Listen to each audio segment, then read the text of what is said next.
आशुतोष तुम अवढर दानी, आरत हरहु दीन जन जानी। नमस्कार, दिव्य ज्योतिष परामर्श केंद्र में आप सभी का हृदय से स्वागत है। प्रिय मित्रों, आज हम चर्चा करेंगे कर्क लग्न के विभिन्न भावों में चंद्रमा के फलादेश को लेकर के कि कर्क लग्न के 12 भावों में अलग अलग भावों में बैठकर चंद्रमा हमें किस प्रकार का फल प्रदान करते हैं। इसके पहले हम मेष से लेकर के मिथुन लग्न तक चंद्रमा का विभिन्न भावों में क्या प्रभाव होता है इसका वर्णन कर चुके हैं और उसका वीडियो बना करके हमने अपने YouTube चैनल दिव्य ज्योतिष परामर्श केंद्र पर अपलोड कर दिया है।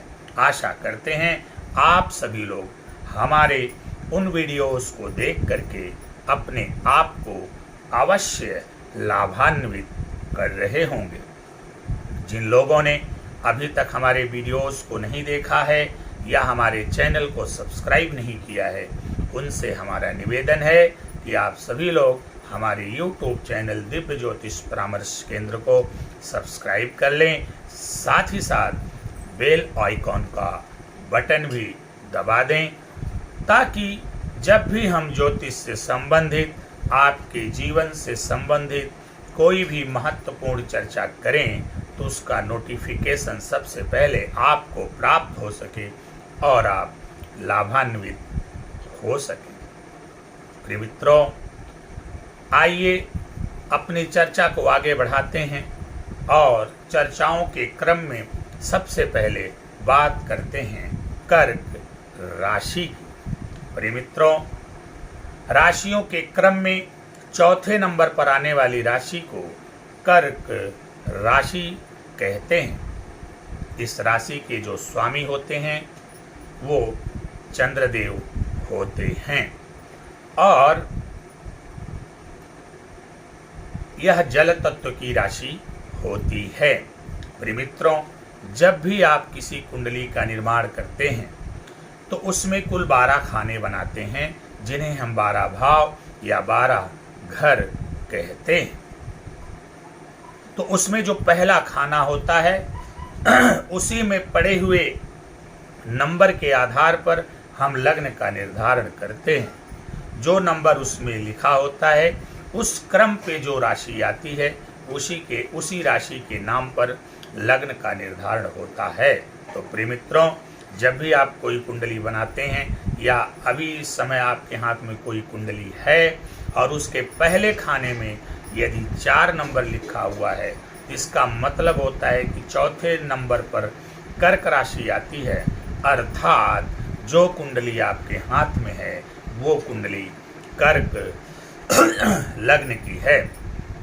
प्रिय मित्रों, ये जो कर्क लग्न है इसके जो जातक होते हैं वो बड़े ही सौम्य प्रकृति के होते हैं, बड़े ही आकर्षक व्यक्तित्व के होते हैं, बड़े मासूम से होते हैं, गौर वर्ण के होते हैं, सामान्य कद काठी के होते हैं और बड़े ही भावुक किस्म के लोग होते हैं।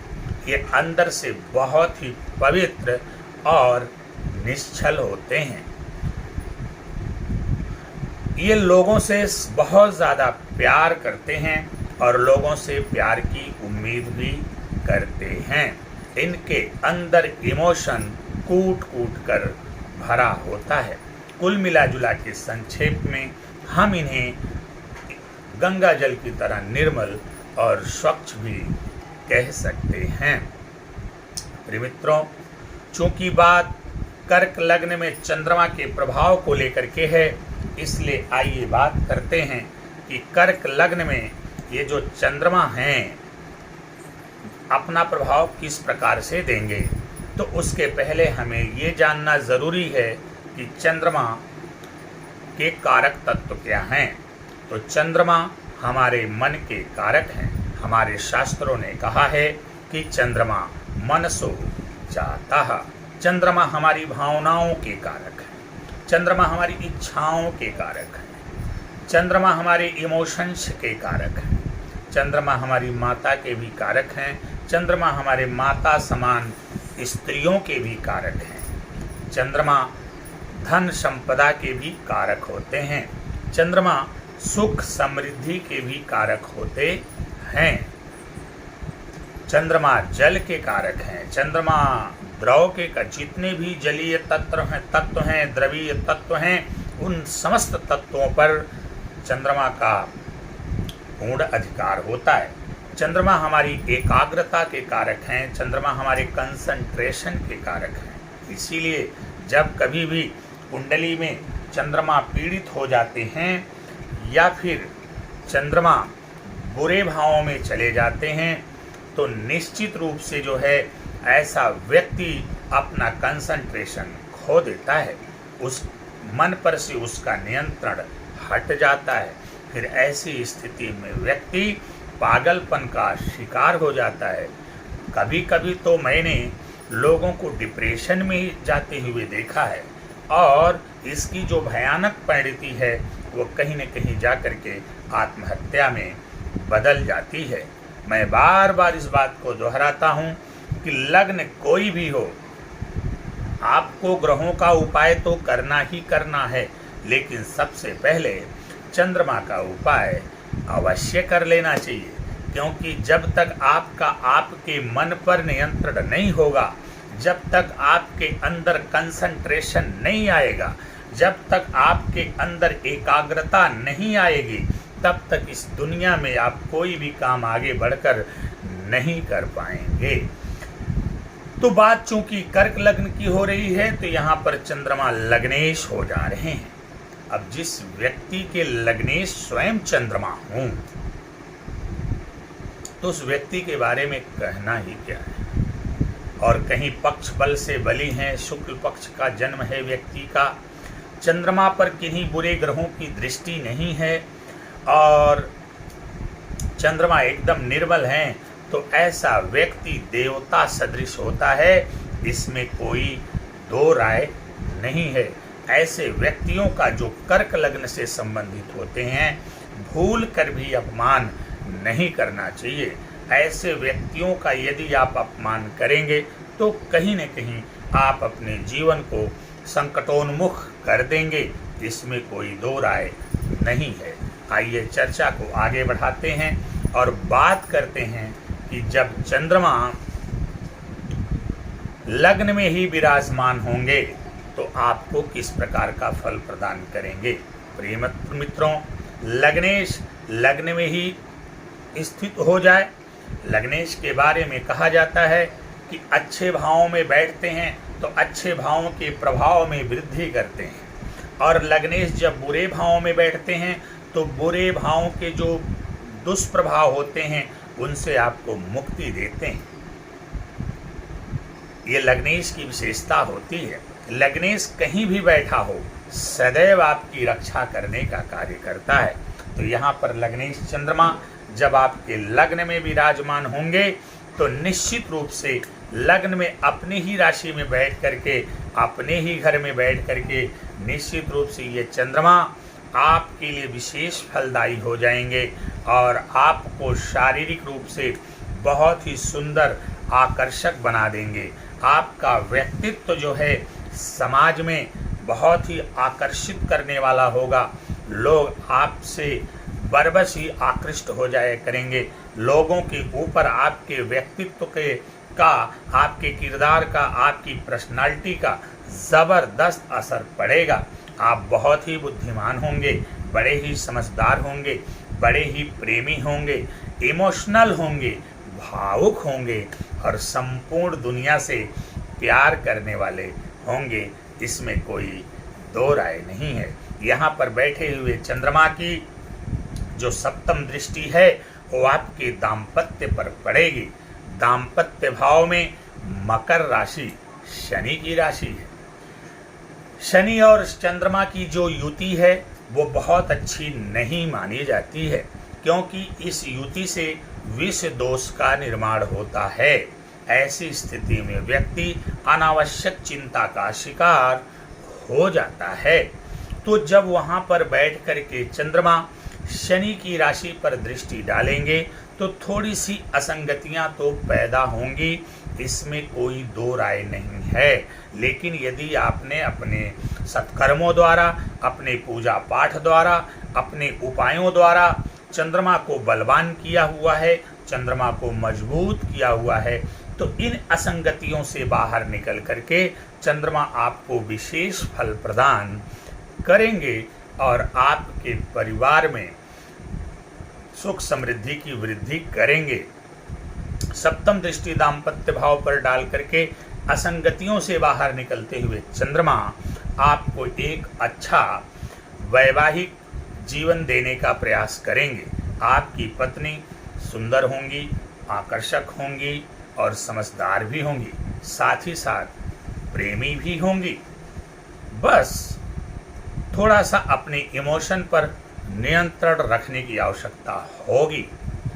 आपको अपनी भावनाओं पर नियंत्रण रखने की आवश्यकता होगी। यदि आप अपनी इमोशंस और अपनी भावनाओं पर नियंत्रण रख करके, चाहे आपके बिजनेस पार्टनर हों, चाहे आपके लाइफ पार्टनर हों, उनके साथ अच्छा बर्ताव करेंगे तो निश्चित रूप से लग्न में बैठे हुए चंद्रमा आपको यहाँ पर विशेष फल प्रदान करेंगे। आइए बात करते हैं दूसरे भाव में जब चंद्रमा जाएंगे तो दूसरे भाव में चंद्रमा पहुंच करके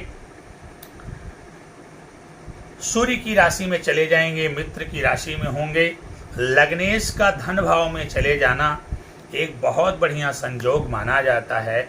ऐसा जो व्यक्ति होता है वो जन्मजात धनी होता है। एक बड़े परिवार में, बड़े कुल खानदान में उसका जन्म होता है और वह परिवार जो है बड़ा ही सुखी और समृद्ध होता है।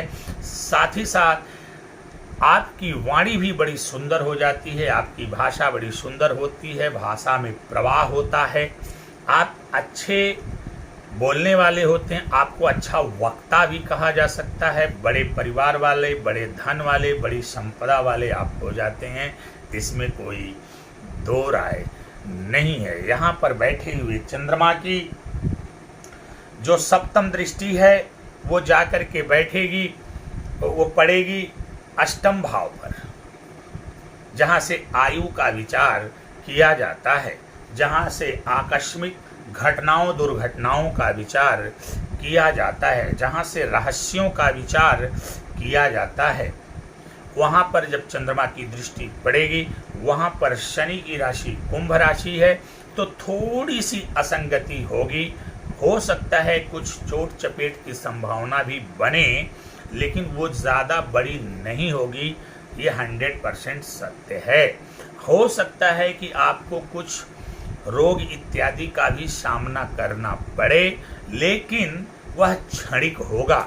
कुल मिला जुला के संक्षेप में इतना समझिए कि धन भाव में बैठे हुए चंद्रमा की जब सप्तम दृष्टि आपके आयु भाव पर पड़ेगी, अष्टम पर पड़ेगी, तो थोड़ी सी असंगतियों के बाद यहाँ पर बैठे हुए चंद्रमा अष्टम भाव पर दृष्टि डाल करके आपको आकस्मिक धन लाभ कराएंगे, आपकी आयु में भी वृद्धि करेंगे, आपके अंदर कुछ गुप्त ज्ञान भी हो सकते हैं। ऐसा भी देखने में आ सकता है कि भविष्य में होने वाली घटनाओं का आप पूर्वाभास भी कर सकते हैं, इसमें कोई दो राय नहीं है। आइए बात करते हैं तीसरे भाव में जब चंद्रमा जाएंगे तो किस प्रकार का फल प्रदान करेंगे।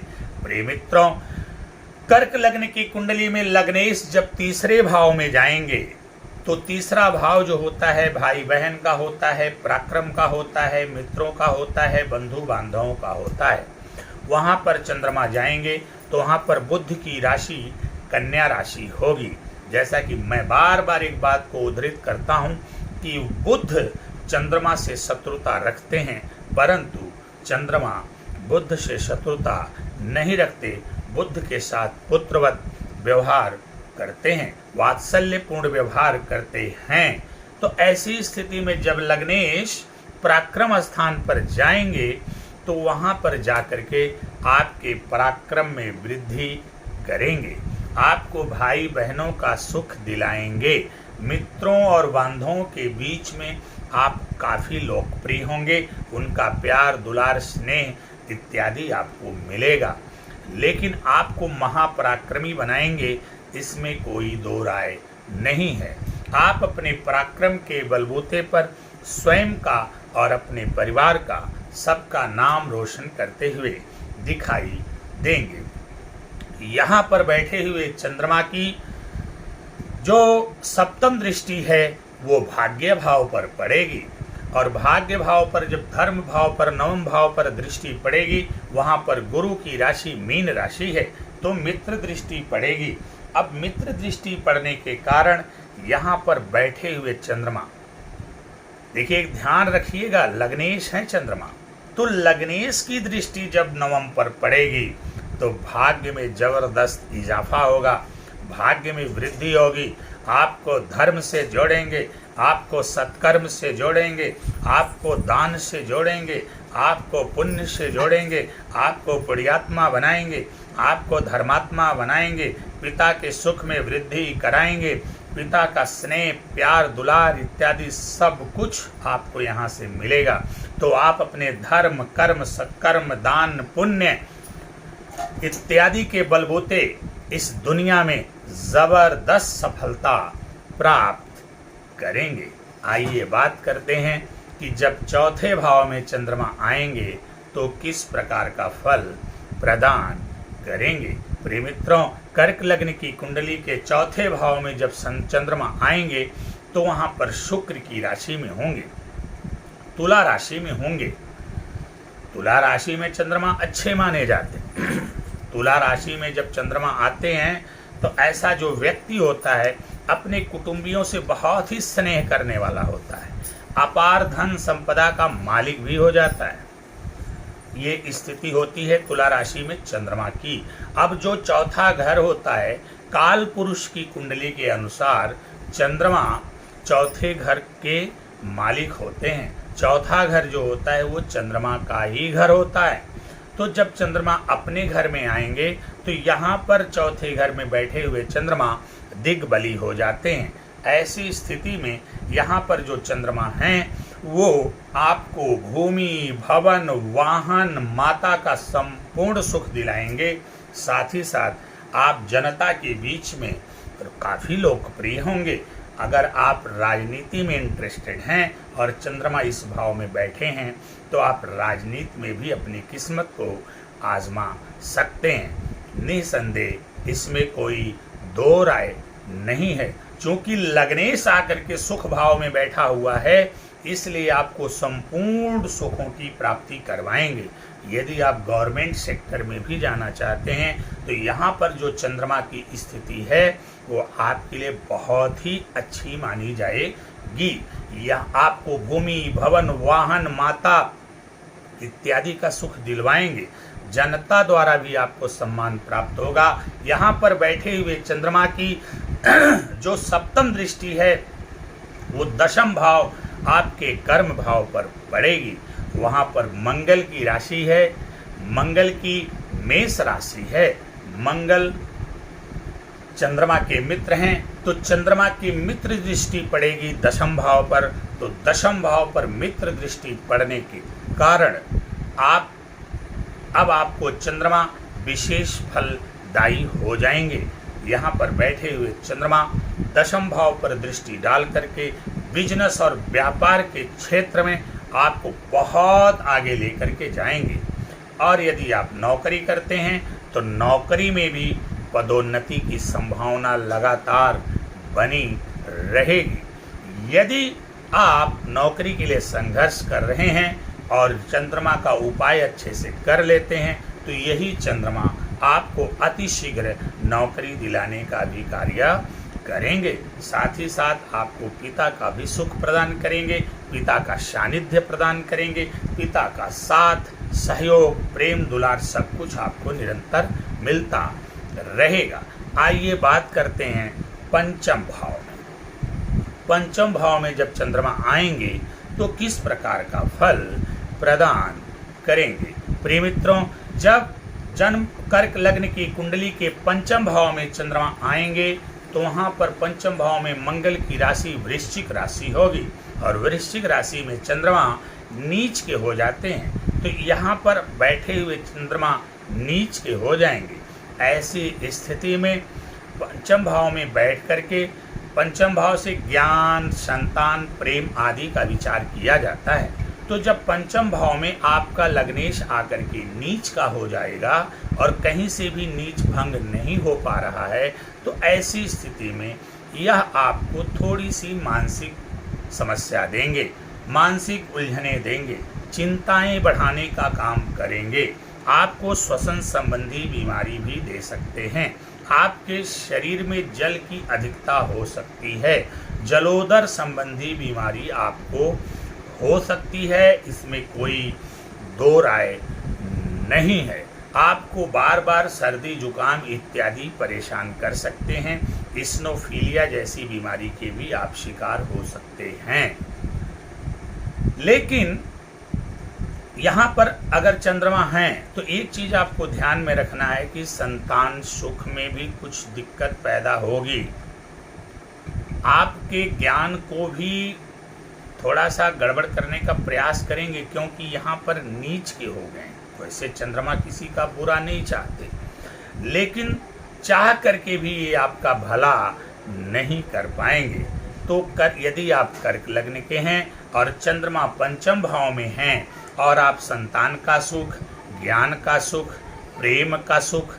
अच्छा, एक बात और आपको बता दें कि चंद्रमा जब नीच राशि के होते हैं तो कहीं न कहीं वैवाहिक जीवन में भी असंगति, विसंगति उत्पन्न हो ही जाती है।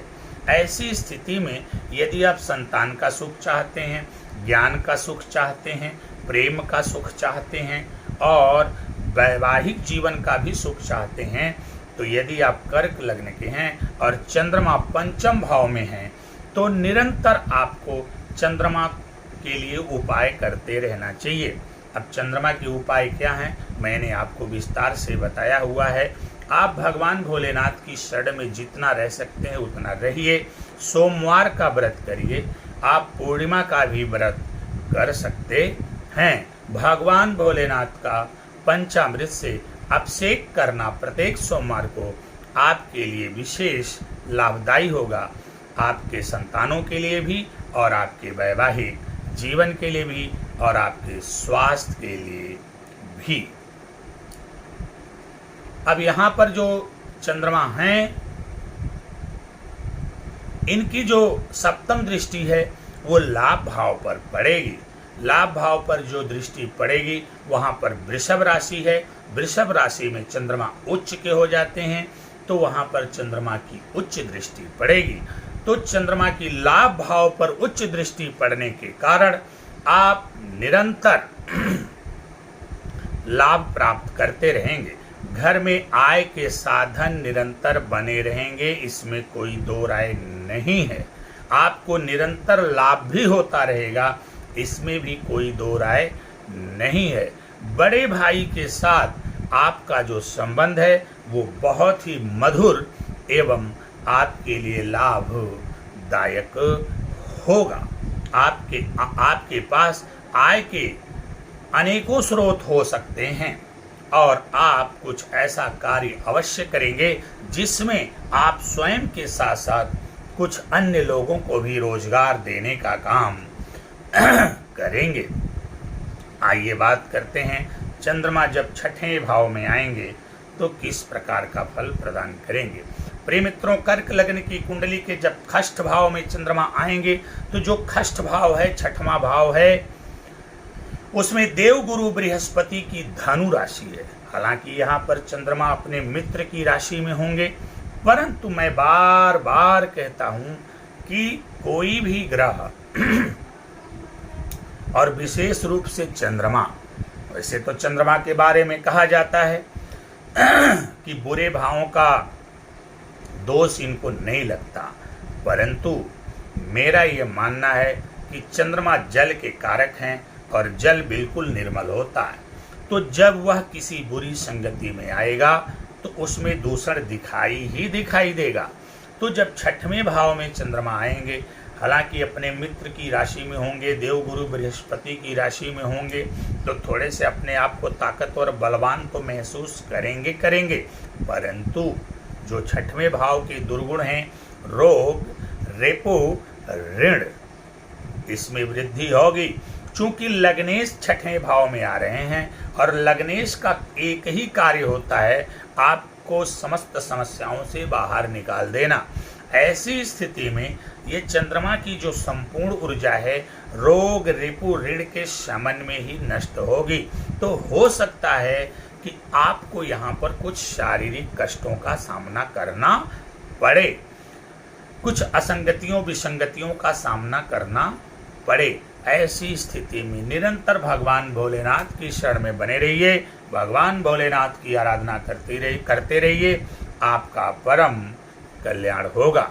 यहाँ पर बैठे हुए चंद्रमा की जो सप्तम दृष्टि है वो व्यय भाव पर 12वें भाव पर पड़ेगी। वहाँ पर बुध की राशि है। मैंने कहा कि बुध चंद्रमा को भले शत्रु माने, परंतु चंद्रमा बुध के साथ मित्रतापूर्ण पुत्रवत व्यवहार रखते हैं। चूंकि पुत्रवत व्यवहार रखते हैं इसलिए अब इनकी दृष्टि को मित्र दृष्टि ना कह करके यदि हम वात्सल्य दृष्टि कहें तो ज़्यादा अच्छा होगा। 12वें भाव पर चंद्रमा की बुध की राशि मिथुन राशि पर वात्सल्य दृष्टि पड़ेगी, जिसके कारण आप अच्छे कार्यों में व्यय करेंगे। साथ ही साथ कुछ बाहर के लोगों द्वारा भी आपको लाभ होता हुआ दिखाई पड़ रहा है। बाकी रोग, रिपु, ऋण इत्यादि के मामले में जो चंद्रमा यहाँ पर व्यय करवाएंगे वो भी आप उस व्यय द्वारा आपको लाभ ही होगा। कहने का मतलब है कि इन सारी समस्याओं से आपको मुक्ति अवश्य मिलेगी। आइए बात करते हैं सप्तम भाव में। जब सप्तम भाव में चंद्रमा आएंगे कर्क लग्न की कुंडली में तो मकर राशि में हो जाएंगे। और यहाँ जब सप्तम भाव में चंद्रमा आएंगे तो चूंकि शनि की राशि है तो थोड़ा सा आपको एंग्जाइटी दे सकते हैं, थोड़ा सा आपको चिंता दे सकते हैं, हल्का फुल्का डिप्रेशन भी देने का काम कर सकते हैं। यदि चंद्रमा कमज़ोर होंगे तो बलाबल में कमज़ोर हों, पक्ष बल में कमज़ोर हों, इत्यादि में कमज़ोर हों तो ऐसा कर सकते हैं। परंतु जो आपका जीवन साथी होगा वो बहुत ही भावुक होगा, बहुत ही इमोशनल होगा, लेकिन बड़ा ही सुंदर होगा। यहाँ पर बैठे हुए चंद्रमा आपके अंदर थोड़ा सा चारित्रिक दोष भी दे सकते हैं। अब यहाँ पर बैठे हुए चंद्रमा चूंकि प्रेम के भी कारक होते हैं चंद्रमा, इसलिए आप प्रेम की दुनिया में निरंतर अविरल बहते रहेंगे। यहाँ पर बैठे हुए चंद्रमा की जो सप्तम दृष्टि है वो आपके लग्न पर अपने ही राशि पर पड़ेगी। ऐसी स्थिति में आपको तेजस्वी बनाएंगे, आपको मासूम बनाएंगे, आपको सुंदर बनाएंगे, आपको समझदार बनाएंगे, आपके व्यक्तित्व को आकर्षक करेंगे, आपके रंग को जो है गौरवमय करेंगे। इसमें कोई दो राय नहीं है। समाज में आप अपने व्यक्तित्व के आधार पर काफ़ी मशहूर होंगे। आइए बात करते हैं अष्टम भाव में। अष्टम भाव में जब चंद्रमा जाएंगे, अष्टम भाव में मैं चंद्रमा का जाना बहुत अच्छा नहीं मानता, क्योंकि यदि काल पुरुष की कुंडली से देखा जाए तो अष्टम भाव में जाकर के चंद्रमा नीच के हो जाते हैं, क्योंकि 8वां घर चंद्रमा के लिए नीच का घर होता है। तो एक तो नीच के घर में जा रहे हैं, ऊपर से यहाँ पर शनि की कुंभ राशि है। तो ऐसी स्थिति में आपको चिंता होगी, आप डिप्रेशन के शिकार हो सकते हैं, आपकी नींद में व्यवधान पड़ सकता है, आपकी सुख शांति में कमी आ सकती है, आकस्मिक दुर्घटनाओं के भी शिकार हो सकते हैं, आपकी आयु में भी कमी करने का प्रयास करेंगे। चूंकि लग्नेश हैं, आपको बचाना भी चाहेंगे, लेकिन यहाँ पर उपस्थित दुर्योगों के कारण वह कहीं न कहीं अक्षम होंगे। ऐसी स्थिति में इन सारी समस्याओं का सामना आपको करना पड़ेगा। तो आपको चाहिए कि आप चंद्रमा के बुरे प्रभाव से बचने के लिए, चंद्रमा के दुष्प्रभाव से बचने के लिए निरंतर भगवान भोलेनाथ की शरण में बने रहें। शिवलिंग का पंचामृत से अभिषेक करते रहें। प्रत्येक वर्ष कम से कम एक बार सावन के महीने में रुद्राभिषेक अवश्य करवाएं। तब जाकर के चंद्रमा आपको कुछ बेहतरीन और अच्छे परिणाम भी देंगे। आपको गुप्त ज्ञान हो सकता है, आप थोड़े से रहस्यमयी व्यक्तित्व के भी हो सकते हैं। आपके बारे में सहज अंदाजा लगाना मुश्किल हो सकता है यदि चंद्रमा अष्टम में बैठे हैं तो। परंतु अष्टम भाव में बैठे हुए चंद्रमा की जो सप्तम दृष्टि है धन भाव पर पड़ेगी। काल पुरुष की कुंडली से अपने ही घर पर दृष्टि डालेंगे, उच्च की दृष्टि डालेंगे, और वहाँ पर जो है सूर्य की सिंह राशि है तो मित्र दृष्टि डालेंगे। तो ऐसी स्थिति में आपको अपार धन संपदा का मालिक बनाएंगे। आपकी वाणी बहुत ही आकर्षक होगी, आपका परिवार बहुत ही लंबा चौड़ा होगा, इसमें कोई दो राय नहीं है। आइए बात करते हैं कि जब नवम भाव में चंद्रमा जाएंगे तो किस प्रकार का फल प्रदान करेंगे। प्रिय मित्रों, कर्क लग्न की कुंडली के नवम भाव में जब चंद्रमा जाएंगे तो वहाँ देव गुरु बृहस्पति की मीन राशि होगी, और देव गुरु बृहस्पति के साथ बैठ करके चंद्रमा गज केसरी योग का निर्माण करते हैं, जो कि कुंडली का सर्वाधिक अच्छा योग माना जाता है।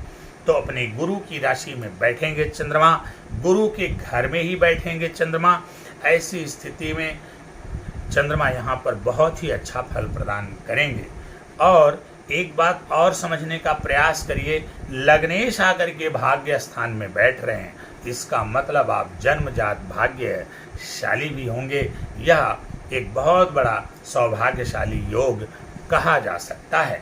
यहाँ पर बैठ करके चंद्रमा आपको धर्म से जोड़ेंगे, आपको सत्कर्म से जोड़ेंगे, आपको दान से जोड़ेंगे, आपको पुण्य से जोड़ेंगे।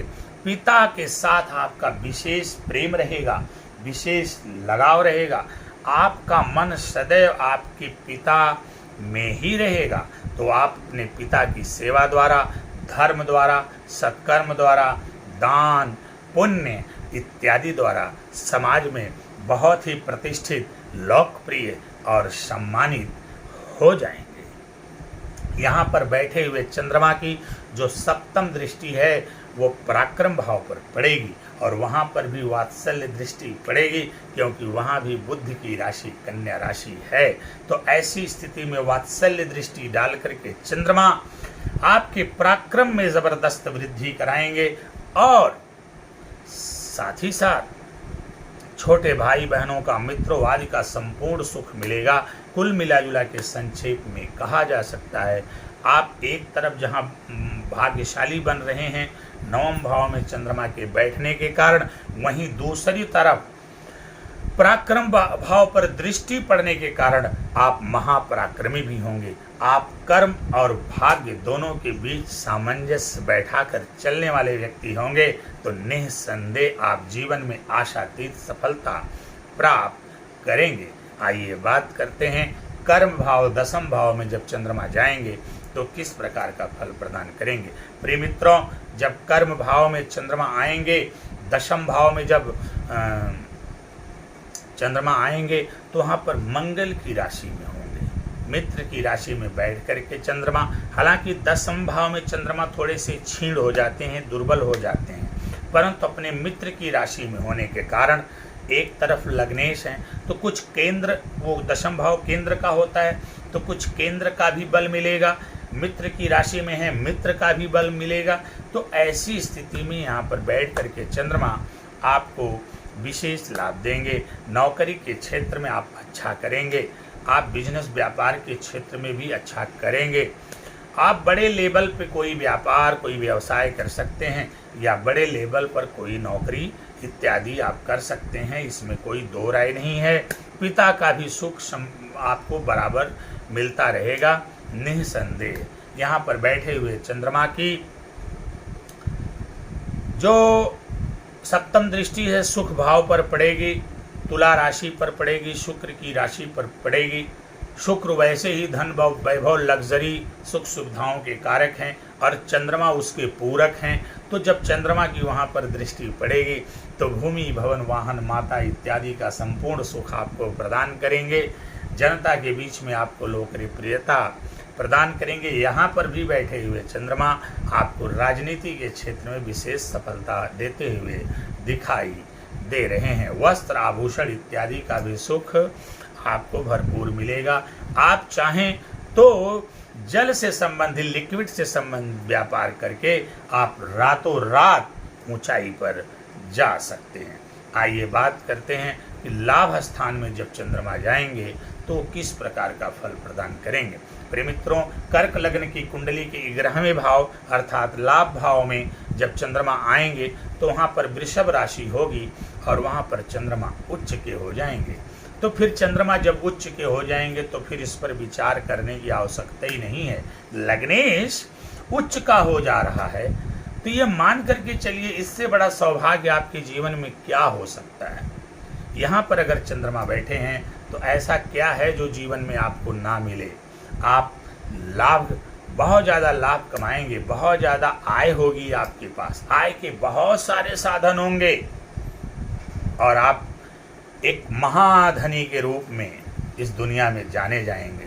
बड़े भाई का संपूर्ण सहयोग प्यार दुलार आपको मिलता रहेगा। यहाँ पर बैठे हुए चंद्रमा की जो सप्तम दृष्टि है वो आपके संतान भाव पर पड़ेगी, पंचम भाव पर पड़ेगी। तो वहाँ पर नीच दृष्टि पड़ेगी।